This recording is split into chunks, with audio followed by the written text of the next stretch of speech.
Hello అండి, అందరికీ నమస్కారం. ఈరోజు మనం పకోడీ కర్రీ చేసుకోబోతున్నాం. దానికి కావాల్సిన ఐటమ్స్: పకోడీ, అల్లం వెల్లుల్లి పేస్ట్, కరివేపాకు, 2 నిమ్మకాయలంత రసం, కొత్తిమీర, పచ్చిమిరపకాయ ముక్కలు, 3 ఉల్లిపాయలు చిన్నగా తరుగుకున్న ముక్కలు, 2 స్పూన్లు కారం, 1 స్పూను ఉప్పు, 1 టమోటా ముక్కలు. ఆయిల్ పెట్టుకొని ఉల్లిపాయ ముక్కలు వేయించుకోవాలండి. బాగా వేయించుకోవాలి. ఇందులోనే పచ్చిమిరపకాయ ముక్కలు వేసుకోవాలి, కరివేపాకు వేసుకోవాలి.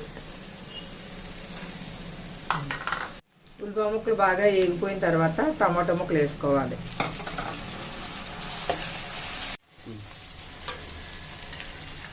టమాటా ముక్కలు బాగా వేగిపోయాక అల్లం వెల్లుల్లి పేస్ట్ వేసుకోవాలి. ఇది కొంచెం పచ్చి వాసన పోయే వరకు వేయించుకోవాలి.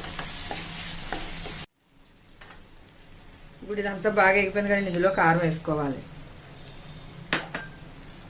ఉప్పు కూడా వేసుకొని కలుపుకొని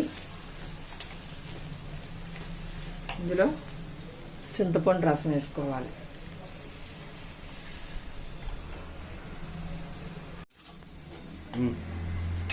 ఇందాక బెల్లం చెప్పలేదండి, ఇందులో కూడా చిన్న బెల్లం ముక్క వేసుకోవాలి. అలాగే కొత్తిమీర కూడా వేసుకోవాలి.